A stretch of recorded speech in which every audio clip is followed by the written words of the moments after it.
है लोगों, एक बादशाह गुजरा है जिसका नाम था दकियानूस। बड़ा जालिम व जाबिर था।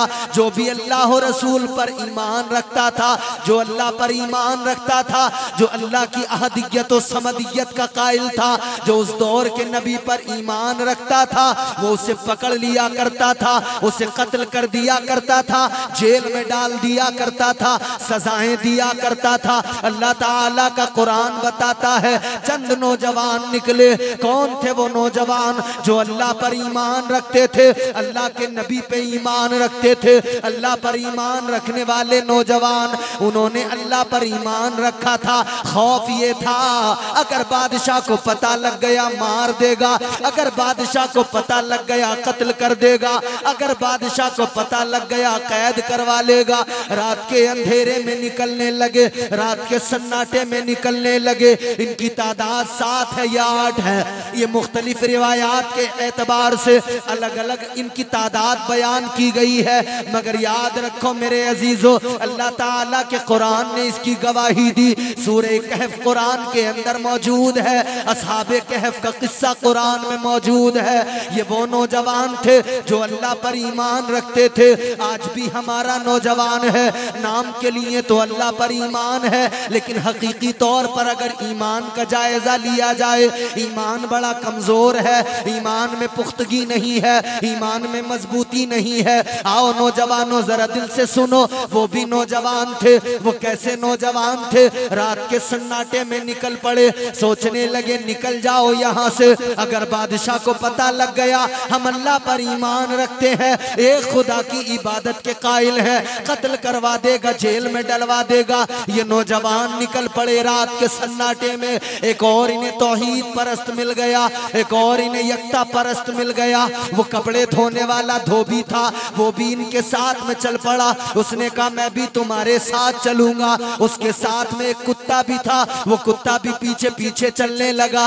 ये कहने लगे कुत्ते को साथ न लेकर जाओ, क्योंकि कुत्ते की फितरत है भौंकना, कुत्ते की आदत है भौंकना। कुत्ता जहां भी होगा भौंकेगा, लिहाजा ये बोलेगा हम पकड़े जाएंगे, ये भौंकेगा हम गिरफ्त में आएंगे। ये अगर भौंकने लगा तो हमको पकड़ लेगी पुलिस, हमको गिरफ्तार कर लिया जाएगा, हमको सजाएं दी जाएंगी। उसी वक्त वो कुत्ता अल्लाह ताला की बारगाह में गुजारिश करने लगा, है परवरदिगार, है खालिक कायनात, है मौला, मैं एक ईमानदार नेक शख्स के साथ में, उस शख्स के साथ में रहता हूँ जिसको जो तुझ पर ईमान रखता है। या अल्लाह मैं इन्हीं के साथ जाना चाहता हूँ। परवरदिगार तू मुझे ज़बान अता फरमा दे, या अल्लाह कुव्वत गोयाई अता फरमा दे।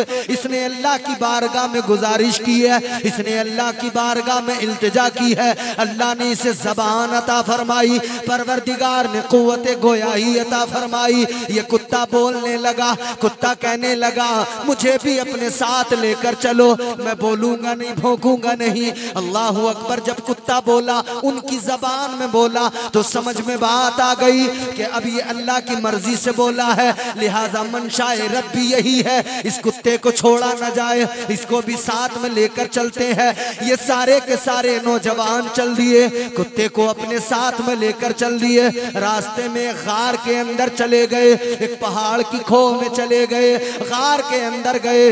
गार के अंदर जाकर ये आराम करने लगे।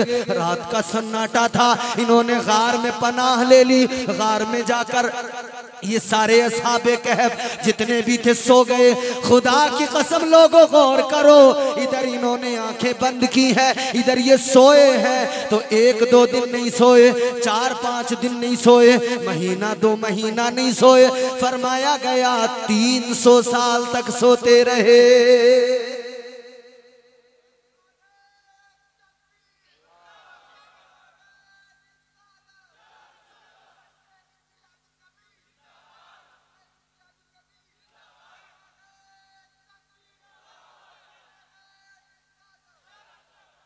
कितने साल तक सोए?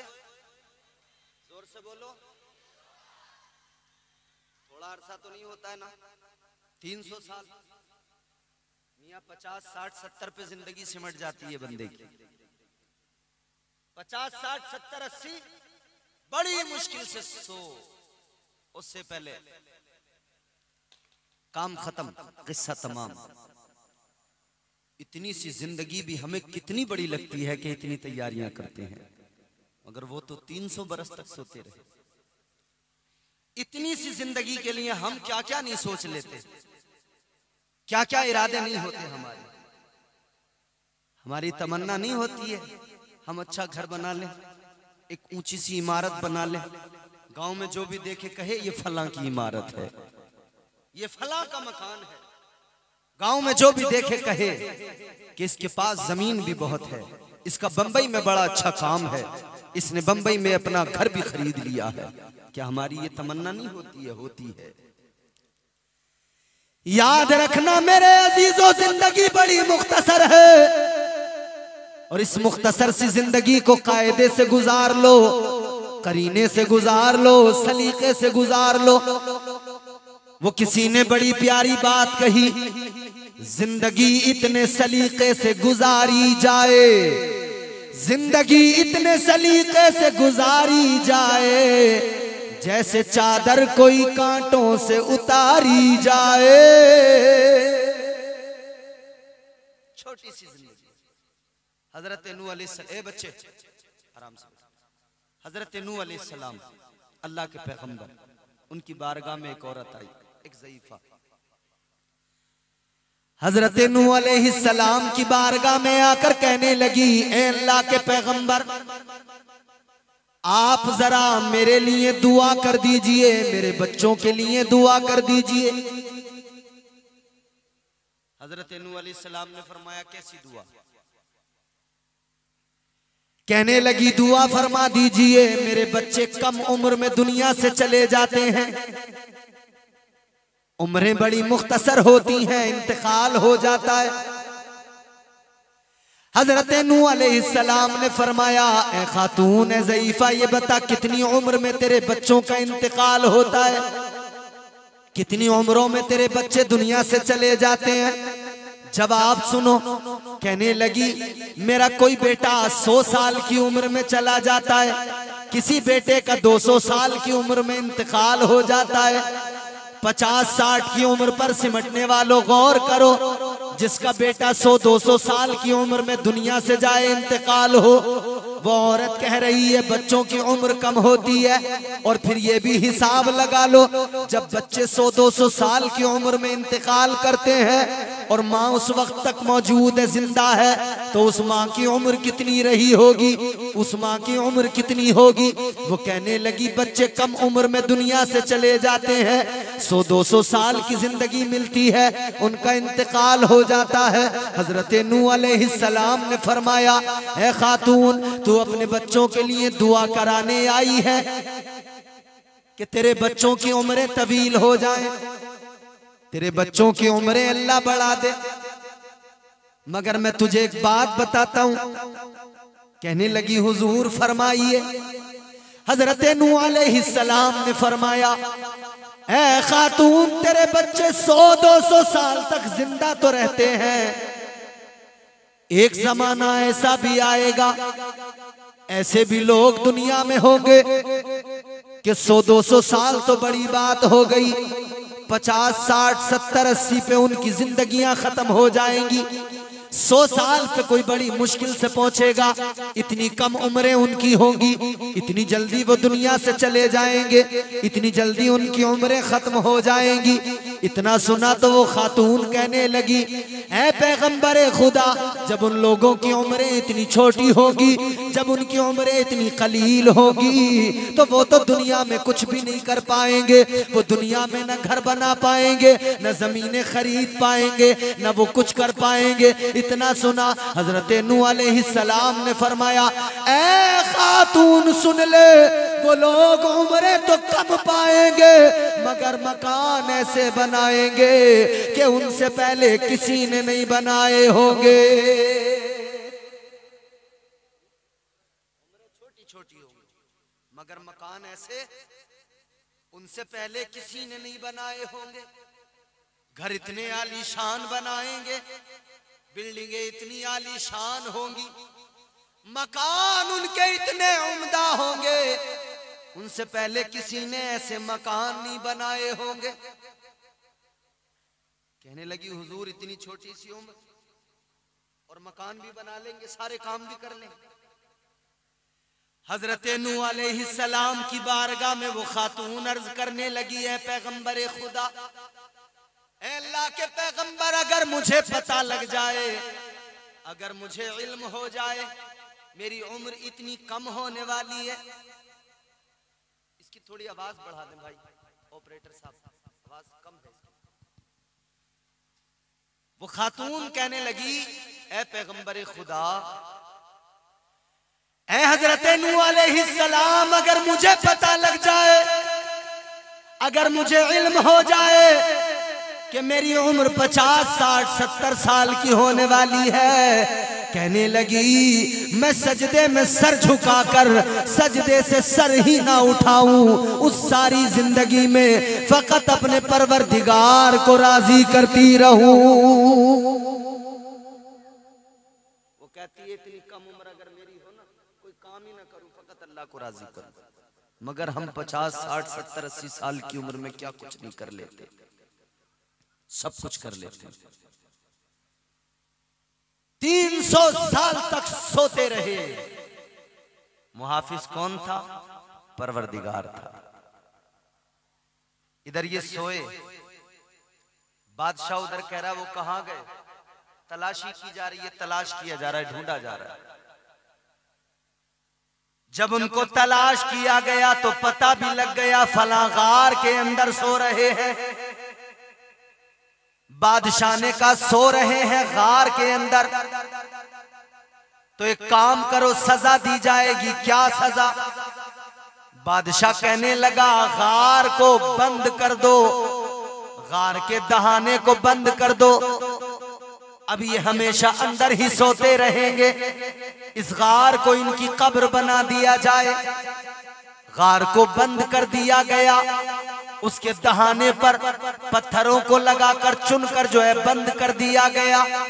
बादशाह दकियानूस कहता था मैंने इस गार को इनकी कब्रों में तब्दील कर दिया, इस गार को इनकी कब्र बना दिया। मगर गौर करो, जिसे अल्लाह ताला की हिफाजत नसीब हो जाए, कौन सी ताकत है जो उसे मार सके, कौन सी ताकत है जो उसे मिटा सके। आज दुनिया भले ही दावा करे मुसलमान को मिटा देंगे, खत्म कर देंगे, बस तुम इतना कर लो, अपने रब से वफादार हो जाओ और अल्लाह की बारगाह में कह दो या अल्लाह तू हमारा मुहाफिज है, कोई दुनिया में हमारी हिफाजत करने वाला नहीं। खुदा की कसम, कल भी मुसलमान शान के साथ रहता था, आज भी रहता है और अल्लाह हिफाजत फरमा रहा है। कयामत तक कोई मुसलमान को जर्रा बराबर भी नुकसान नहीं पहुंचा सकता है। फकत इतना करना है, अल्लाह ताला से वफादारी का सबूत पेश करना है, अल्लाह रसूल से वफादारी दिखानी है। अल्लाह रसूल के वफादार बन गए, जिंदगी संवर जाएगी, जिंदगी में इनकलाब आ जाएगा। अब जरा गौर करो, बात चली है तो कंप्लीट कर देता हूँ, जरा आप लोग भी सुनो और दिल लगा के सुनो, मोहब्बत से कह दो सुभान।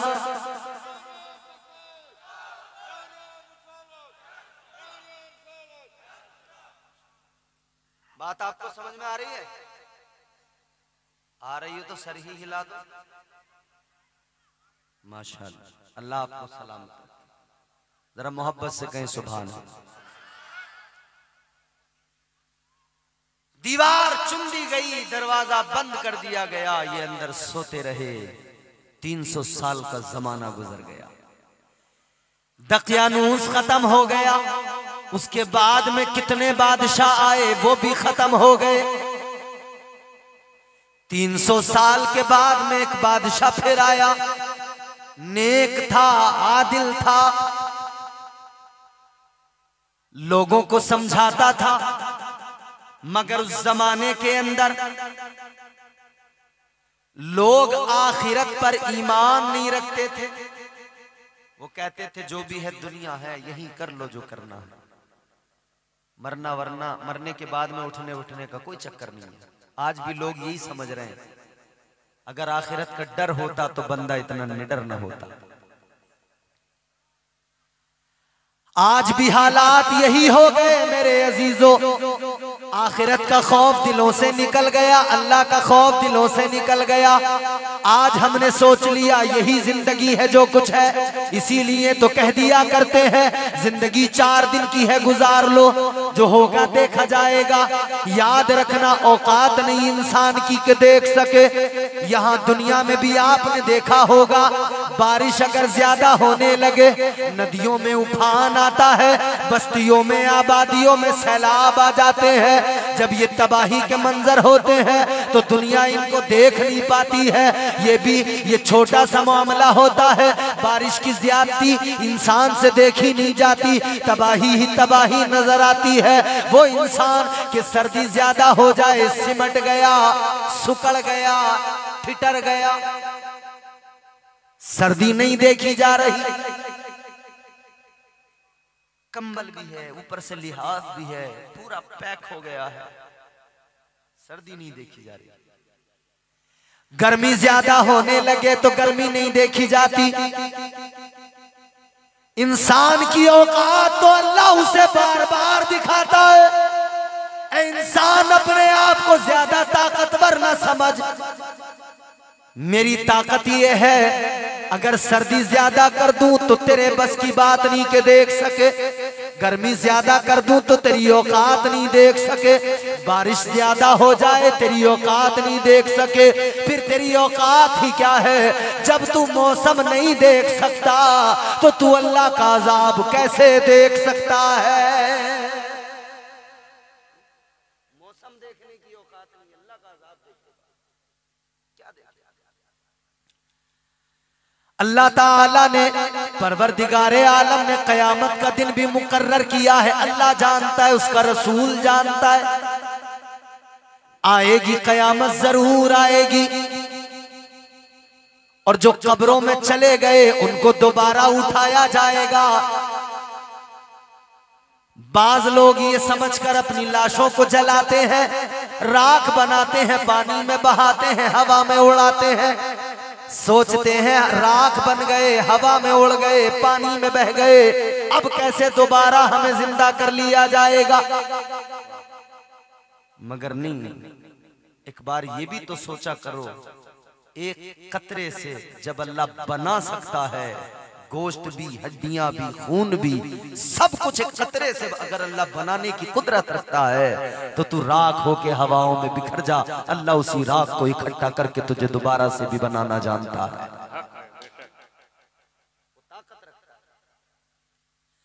वो परवरदिगार वो बड़ा पावर वाला है, बड़ी ताकत वाला है। तुम देखने की बात करते हो, जितना जोर लगाओ, जितना जोर लगाना है लगा लो, सारी दुनिया के इंसान जमा हो जाए, सारी दुनिया के जिन्नात जमा हो जाए, सारे के सारे जोर लगा ले, मगर इतना याद रखो अल्लाह ने फरमा दिया, या माशरल जिन्नि वल इंसी इन इस्ततातुम अन तनफुदू मिन अक़तारिस समावाति वल अर्दि फन्फुदू ला तन्फुदून इल्ला बिसुल्तान। अल्लाह ताला ने फरमा दिया, सारी दुनिया के इंसान जमा हो जाए, सारे जिन्नात जमा हो जाए, जितना चाहे जोर लगाए, जितनी जकंदे मार ले, मगर जिधर भी जाएंगे अल्लाह की ताकत और उसकी कुदरत के जलवे ही इनको नजर आएंगे। जिधर जाओगे रब की ताकत, उसकी कुदरत। एक शख्स दुनिया से रुखसत होने से पहले अपने बच्चों से कहता है कि मेरे बच्चों, जब मैं मर जाऊं ना, हुजूर फरमाते कि एक शख्स उसने कहा मेरे बच्चों जब मेरा इंतकाल हो जाए, जब मैं मर जाऊं तो मुझे दफनाना नहीं, क्या करना? कहने लगा मुझे जलाना, राख बनाना, हवा में उड़ा देना, पानी में बहा देना। औलाद कहने लगी कैसे आपको करेंगे हम ये सब, कैसे जला सकते हैं, बाप हो आखिर हमारे। कहने लगा नहीं, जो मैं कह रहा हूं वही तुमको करना है, तुमको मेरी लाश को जलाना होगा, ये मेरी वसीयत है। मेरे हुजूर फरमाते कि उसके बच्चों ने उसकी वसीयत पर अमल किया, जब वो मर गया उसे जला दिया गया, उसकी लाश को जलाया गया, राख बन गया, राख हवा में उड़ गई, बह गई। हुजूर फरमाते हैं कल मैदान महशर में परवरदिगारे आलम इसकी राख जो बिखर गई हवाओं में, जो सहराओं में बिखर गई, अल्लाह रेत के जर्रों को हुक्म देगा, मिट्टी को हुक्म देगा, सहराओं को हुक्म देगा कि उसकी राख जमा करो।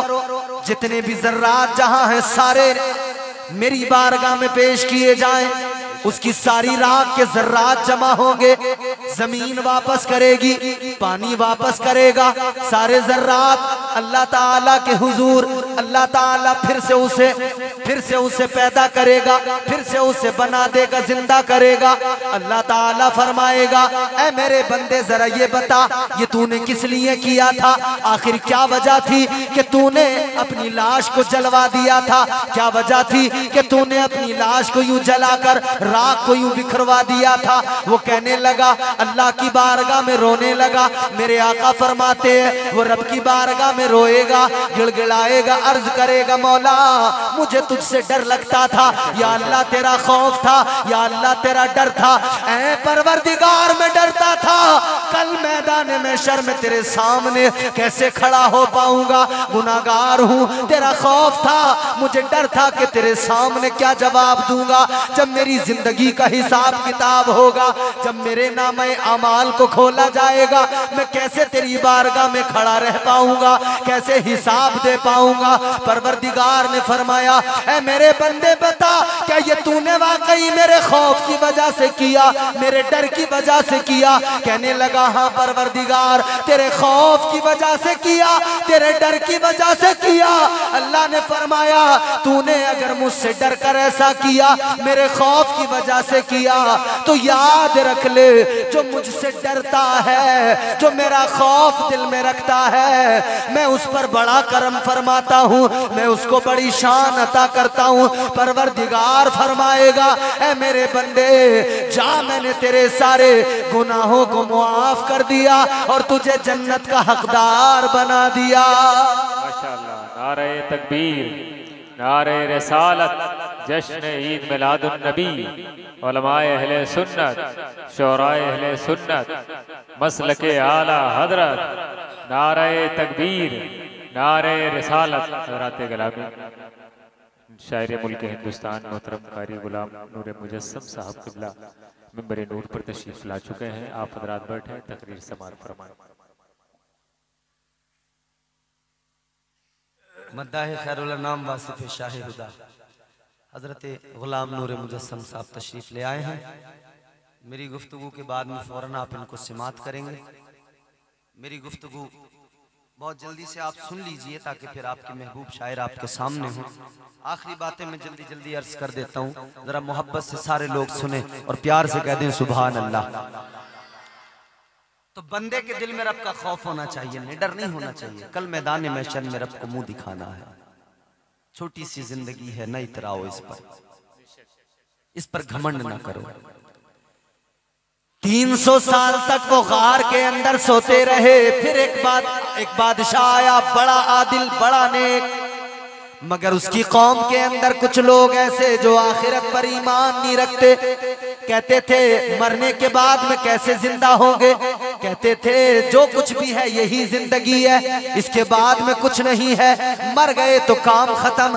कहते थे इधर ही जो करना है कर लो, यही जिंदगी है, यही इसी जिंदगी की बहारें हैं। लेकिन सुनो सुनो मेरे अजीजों, ये बादशाह अल्लाह ताला की बारगाह में हाथ उठाता है, अल्लाह की बारगाह में कहता है परवरदिगार, मैं अपनी इस कौम को समझाते समझाते थक गया है, मौला ये समझ नहीं पा रहे, या अल्लाह मैं इन्हें बताते बताते थक गया, लेकिन मौला ये समझने को तैयार नहीं। या अल्लाह तू ही अब करम फरमा दे, कोई ऐसा तरीका निकाल दे कोई ऐसा रास्ता निकाल दे कि ये सारे के सारे समझ जाए। इधर इसने दुआ की है, लोगों बाबे इजाबत को टकरा गए। इसके दुआ या अल्फाज अल्लाह ने कबूल फरमा ली दुआ।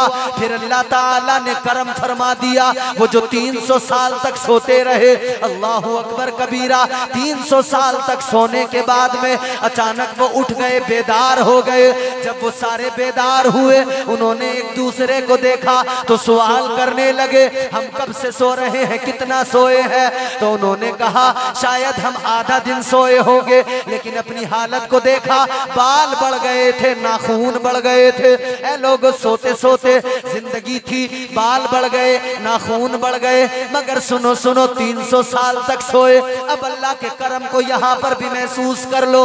हर रात बंदा सोता है, सुबह को उठ जाता है, कभी दिन में भी सोता है, बेदार हो जाता है। फरमाया गया ये जो नींद है ये सबसे हल्की मौत है। ये बंदा रोज जो सोता है, रोज मौत आती है, हल्की मौत आती है। और ये इसलिए है कि बंदा समझ ले वो परवरदिगार कितना करम कर रहा है। हर रात बिस्तर पे जाकर बंदा सो गया, यानी मर गया, हल्की मौत चले, हल्की मौत के आगोश में चला गया। ऐ लोगों, इधर बंदा बिस्तर पे सोया, इसको इधर नींद आई, इसके नींद आई, ये भी एक मौत है। अल्लाह का करम तो देखो, हम और आप हर रात सोते हैं, हर सुबह अल्लाह नई जिंदगी अता फरमाता है।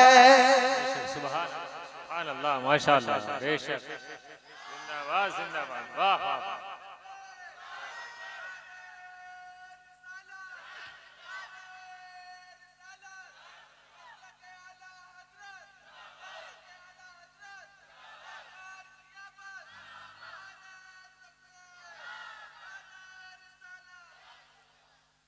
हर सुबह अल्लाह नई जिंदगी अता करता है, हर सुबह अल्लाह जिंदा कर देता है।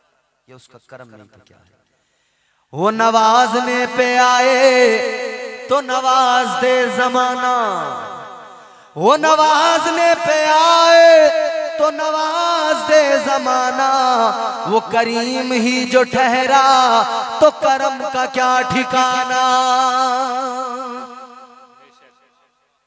हर रात बंदा मरता है, हर सुबह जिंदा होता है। ये तेरी मेरी जिंदगी है। इसीलिए फरमाया रात को जब सोया करो, तौबा करके सोया करो। आंखों से अल्लाह के खौफ के सबब दो आंसू निकाल कर, नादिम होकर, गुनाहों की मुआफी मांग कर सोया करो। न मालूम कौन सी रात ऐसी आए कि सो जाए तो सुबह को उठ भी ना पाए। कौन सी रात ऐसी आ जाए कि उसके बाद में सुबह देखना नसीब ना हो। या फिर ये भी मुमकिन है कि कौन सी रात ऐसी हो जाए कि जब सुबह को उठे तो सूरज पे जब नजर पड़े तो सूरज जैसे रोजाना पूरब से निकलता है, पूरब से ना निकला हो, पश्चिम से निकल गया हो, मतलब वो दिन भी आखिरी दिन होगा तौबा के लिए। सूरज उधर से निकलेगा पश्चिम से, दोपहर तक पश्चिम से निकल कर रहेगा, फिर वापस अपनी हालत पे आएगा, उसी तरफ से रोजाना निकलने लगेगा। गौर किया है कभी?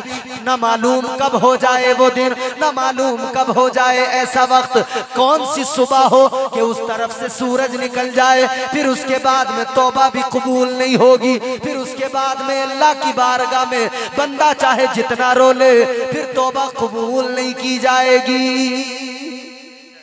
आज वक्त है, आज तौबा करो। आज वक्त है, आज अपने रब को मना लो। मेरे इमाम ने कहा आज ले माशाअल्लाह, शायर इस्लाम नारे तकबीर, नारे रिसालत, जश्न ईद मिलादुन नबी, नारे तकबीर, नारे रिसालत। माशाअल्लाह, शायरी मुल्क हिंदुस्तान जनाब मोहतरम सैफ रज़ा वाहिदी कानपुरी की आमद हुई और आप रात मोहब्बत से तशरीफ़ रखें। अब रात को किसी और का इंतज़ार है तो अब कोई नहीं आएगा, या हो सकता है पोस्टर छापने वाला भी पीछे हो, वही आएगा। अब आप लोग तशरीफ़ ले आए माशाअल्लाह। तो न मालूम कौन सी वो हमारी जिंदगी की सुबह हो कि उसके बाद में फिर तौबा भी कबूल न की जाए। आज ले उनकी पनाह, आज मदद मांग उनसे, आज ले उनकी पनाह, आज मदद मांग उनसे, कल न मानेंगे कयामत में अगर मान गया।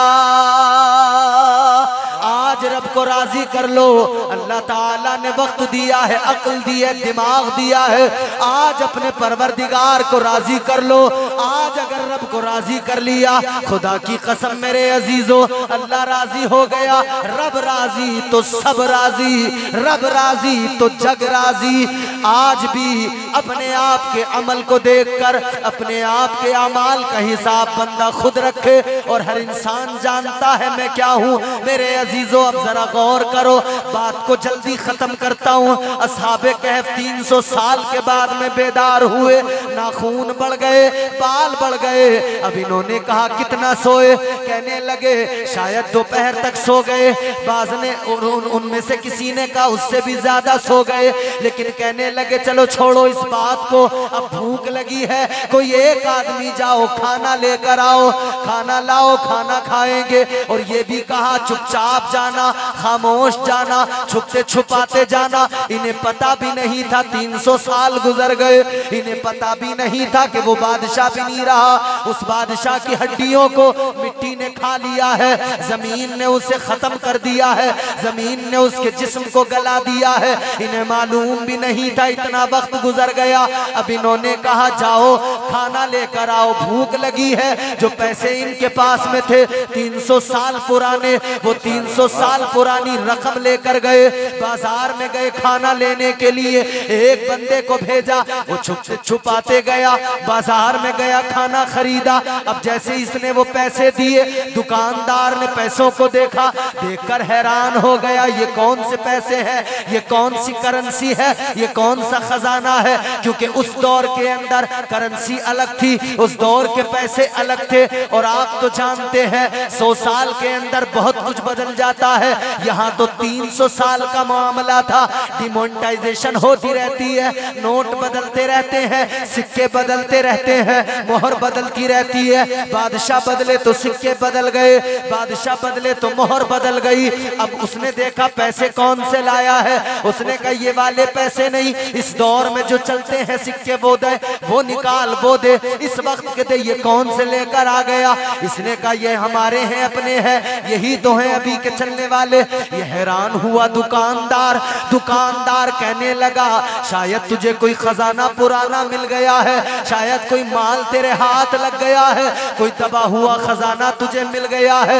इसने कहा यहीं पे ठहर जा। इसने सिपाहियों को बुला लिया, वहां की जो उस वक्त की पुलिस थी उसको खबर कर दी।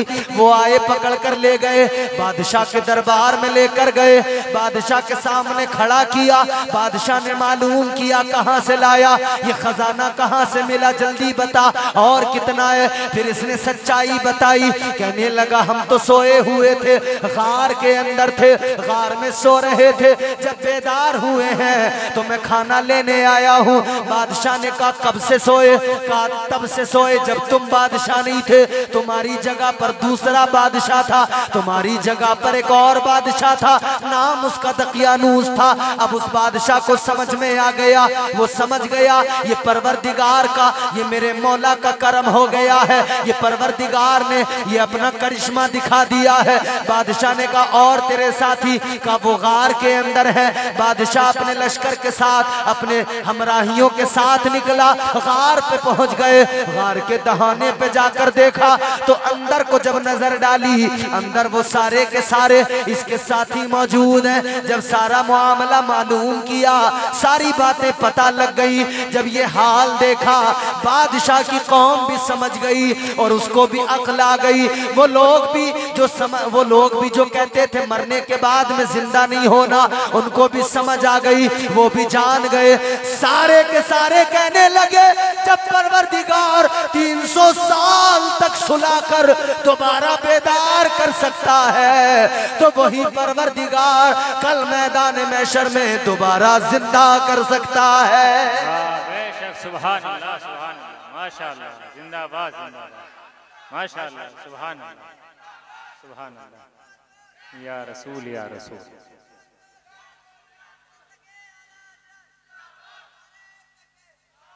माशाअल्लाह। समझ में आ गया कि वो रब दोबारा भी जिंदा कर सकता है, उठा सकता है। उसकी हिफाजत भी ऐसी है कि 300 साल गुजर गए मगर कोई उनको देख ना पाया, कोई उनको छू ना पाया, न कोई उनको जानवर नुकसान पहुंचा पाया, न कोई कीड़ा, न कोई सांप, न कोई बिच्छू, कोई उनके करीब नहीं आया।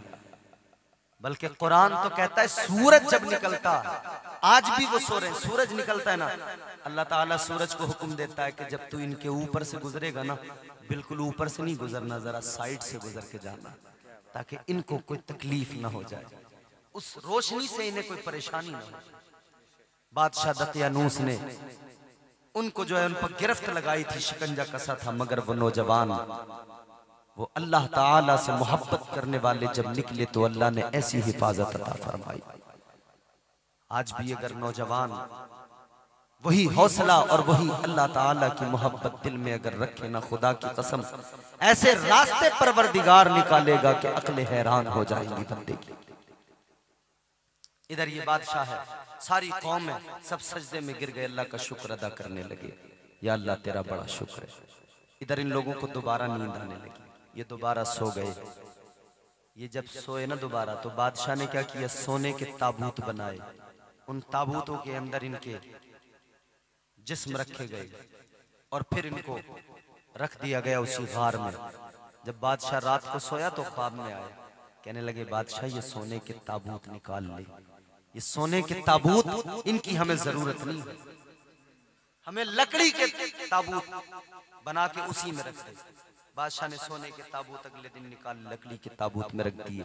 वो आज भी सो रहे हैं और अल्लाह जानता है, परवरदिगार जानता है, इसी रुए जमीन पर सो रहे हैं, आज भी सो रहे हैं और सोते रहेंगे। अल्लाह जब तक चाहेगा सोते रहेंगे। गौर करो, परवरदिगार आलम से मोहब्बत करो, उस रब से प्यार करो, तो बंदा जब इंसान बने, इंसानियत की कदरों को पामाल ना होने दे, तो फिर उसे अल्लाह इज्जतों से नवाजता है। और जब बंदा आ जाए बेगैरती पर, जब हक सामने हो उसको कबूल न करता हो, तो अल्लाह ताला फरमाता है तो जानवरों की तरह है। और यहीं पे बात खत्म नहीं होती, बल्कि अल्लाह ताला ने फरमाया उलाइका कल अनामी बल हुम अवल। अल्लाह फरमाता है जानवरों की तरह है, आगे फरमाया जानवरों से भी बदतर है। तो वो इंसान जो अल्लाह ताला के अहकामात पर अमल न करे, अल्लाह का बागी बन जाए, अल्लाह और रसूल से गद्दारी करने लगे, वो जानवरों से भी बदतर हो जाता है। आज पता लग गया, अल्लाह के कुरान ने बता दिया, 1400 साल बाद भी रब का कुरान रहनुमाई कर रहा है। इंसान वही है सही मानों में जो अल्लाह और उसके रसूल का वफादार है, वरना कोई भी हो अल्लाह और रसूल का वफादार नहीं है तो अल्लाह के कुरान के मुताबिक वो इंसान नहीं, जानवरों से भी बदतर है। अब हमें तय करना है कि हम क्या बनेंगे, इंसान बनेंगे या जानवरों से बदतर बनेंगे, ये हमें तय करना है।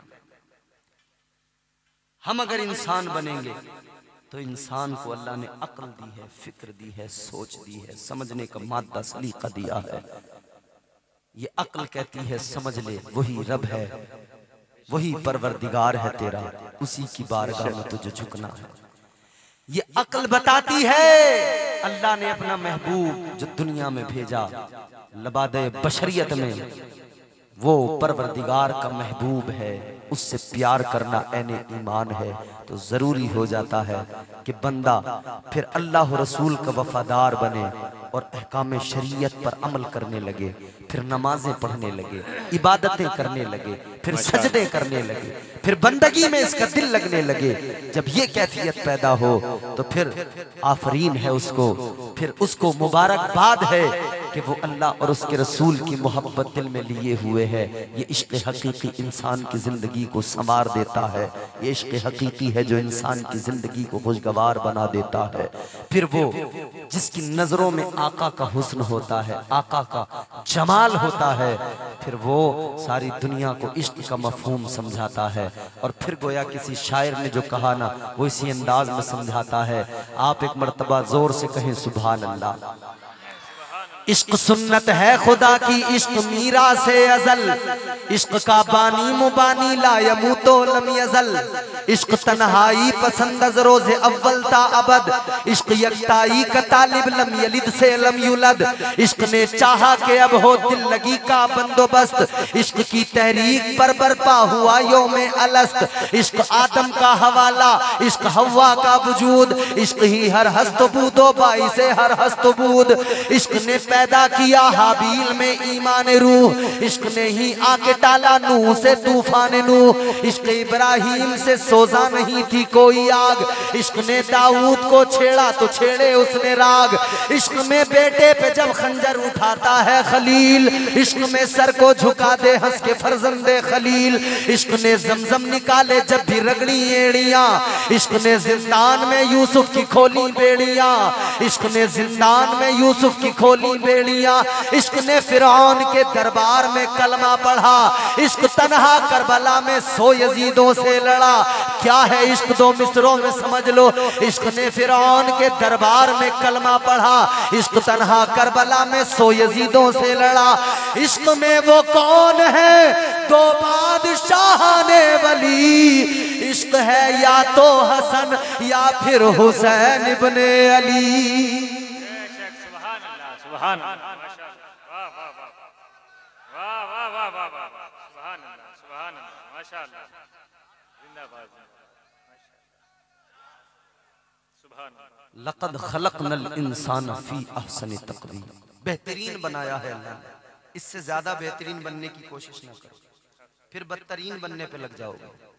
अल्लाह ने जितना बेहतरीन बना दिया ना, अब उसके आगे कोई दुनिया का हज्जाम हो, कोई दुनिया का नाई हो, कोई दुनिया की क्रीम हो, कोई दुनिया का फेशियल हो, कुछ भी हो, कोई ऐसा हसीन दोबारा बोलो भैया बना सकता है?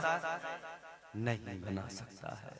ये जो नाई की दुकान पर वो नंबर लगता है ना, और शीशा देख के जो अपने चेहरे में अपने आप में खामियां ढूंढते हो, खास तौर पे मन नौजवान, नंबर लगा हुआ दूसरे की कटिंग हो रही है, ये जाके बैठा ना, कहता बैठ जाओ भी नंबर लगेगा। तो अब क्या करता है आदमी, चेहरा अपना देखने लगता है आईने में। आईना कभी झूठ नहीं बोलता, अपना चेहरा देख रहे, कह रहे हैं पिंपल्स होने लगे, तो उससे कह रहे हैं नाई से कि भाई चेहरे पे दाग धब्बे हो रहे हैं। उसने तो वो बड़े बड़े आईने लगाए ही इसीलिए हैं कि उसका काम बेहतर चले। तुम अपनी खराबियां तलाश करो, वो अपना काम चला। इन्होंने कहा भाई हमारे माशाल्लाह देखो ये हसीन चेहरे उलमा इकराम, नूर मुजस्सम भाई का चेहरा, किसी फेशियल की जरूरत नहीं। हमारे सैफ भाई का चेहरा, किसी फेशियल की क्रीम की जरूरत है नहीं। क्यों? क्योंकि नबी का इश्क जो चेहरे पे चमक पैदा करता है वो कोई क्रीम पैदा। उसने कहा कि तुम जो है ना एक काम करो, ब्लीच करा लो। उन्होंने कहा कर दो। 500 रुपए 1000 रुपए दिए, फेशियल कराया, ब्लीच कराई। मदारपुर के सुन्नी जन्नती मुसलमानों, एक बात मुझे ईमानदारी से बताओ, 1000 2000 नहीं, 10,000 देकर भी अगर ब्लीच करा लोगे, फेशियल करा लोगे, मगर इतना याद रखना क्रीम से कोई गोरा नहीं होता। अगर लोग क्रीम लगाने से गोरे हो जाते तो वेस्ट इंडीज के अंदर एक भी काला नहीं होता। सब गोरे होते। भैया पैसे भी हैं उनके पास, खरीद सकते हैं महंगी महंगी क्रीम, मगर अल्लाह ताला ने तुम्हें और हमें दुनिया में ही ये भी बता दिया है, ये भी दिखा दिया है कि देखो न कोई साबुन है न कोई क्रीम है, जैसा मैंने बना दिया वैसे ही रहोगे। अल्लाह ने जैसा बनाया बेहतरीन बनाया, इतना बेहतरीन बनाया, रंग न देखा करो, रंग देखने से कुछ नहीं होने वाला, कोई गोरा हो या काला हो, अगर आका का आशिक है, इश्क़ रसूल दिल के अंदर है, अल्लाह और उसके रसूल का वफादार है, तो उसके चेहरे पे वो चमक आती है कि बड़े बड़े हसीन भी उसके चेहरे पे नजरें नहीं जमा पाते, उसके चेहरे की ताब नहीं ला पाते। तो इश्क़ रसूल से चमक मिलती है, अल्लाह की बारगाह में सर झुकाने से चेहरा चमकता है। कहने वाले ने कहा हो जाएगा चेहरा नूरानी और दिल में चमक आ जाएगी, हो जाएगा चेहरा नूरानी और दिल में चमक आ जाएगी। तुम रोज कलामे पाक पढ़ो, सांसों में महक आ जाएगी।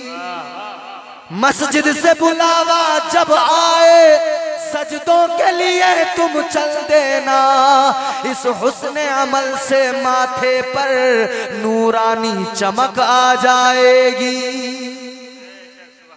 अल्लाह ताला मुझे और आपको हम सबको नेक बनाए, बाअमल बनाए और परवरदिगार सही मानों में इंसान और इंसान बनकर इंसानियत की कदरें, इंसानियत के हुकूक का पासो लिहाज रखने की तौफीक अता फरमाए।